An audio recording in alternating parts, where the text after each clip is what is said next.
ಮಾಡ್ಬೇಕಂತೇಳಿ cutting ಶಾಪ್ಗೆ ಹೋಗಿದ್ದೆ. ಅಲ್ಲಂತೂ ನಂಗೆ ಒಬ್ಬ ಅಣ್ಣ ಸಿಕ್ಕಿದ್ದ, ಭಾಳ ಅಂದ್ರೆ ಭಾಳ ಪ್ರೀತಿ ಮಾಡಿದ ನಂಗೆ. ಆಮೇಲೆ ನಾನು ಕಟಿಂಗ್ ಮಾಡಿಸ್ಕೊಳಕ್ಕೆ ರೆಡಿ ಆದೆ. ಫುಲ್ ಖುಷಿ ಇತ್ತು ನಂಗೆ ಮಾಡಿಸ್ಕೊಳಕ್ಕೆ.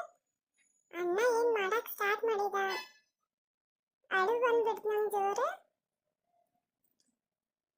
ನಮ್ಮ ಪಪ್ಪ ನಂಗೆ ಒಂದು 4 ಜಾರಿಯಲ್ಲಿ ಚಾಕ್ಲೇಟ್ ಕೊಟ್ಟಿದ್ರು, ಅದನ್ನ ತಿನ್ಕೋ ಅಂತ ನಾನು ಕಟಿಂಗ್ ಮಾಡಿಸ್ಕೊಂಡೆ. ಸ್ಟಾರ್ಟಿಂಗ್ ಸ್ವಲ್ಪ ಸುಮ್ಮನೆ ಕುಂತಿದ್ದೆ, ಆಮೇಲೆ ನಂಗೆ ಭಾಳ ಕಿರಿಕಿರಿ ಅನ್ಸಕತ್ತ, ಅಳಕತ್ಬಿಟ್ಟಿದ್ದೆ ನಾನು. ಮತ್ತು ಇದ್ರಾಗ ಅಳುದ್ರಾಗ ನಮ್ಮಮ್ಮ ನಂಗೆ ಕಟ್ ಹೊಡೀರಿ, ಸೈಡ್ ಕಟ್ ಹೊಡೀರಿ ಅಂತ ಹೇಳಿ ಕಟ್ ಹೊಡ್ಸಿದ್ಲು. ನಂಗಂತೂ ಭಾಳ ಅಂದ್ರೆ ಭಾಳ ಕಿರಿಕಿರಿ ಅನ್ನಿಸ್ತು. ನೋಡ್ರಿ ನಂದು ಫೈನಲಿ ನನ್ನ ಹೇರ್ ಕಟ್ ಮುಗೀತು. ಎಷ್ಟು ಚಂದ ಆಗೈತೆ ಅಂತ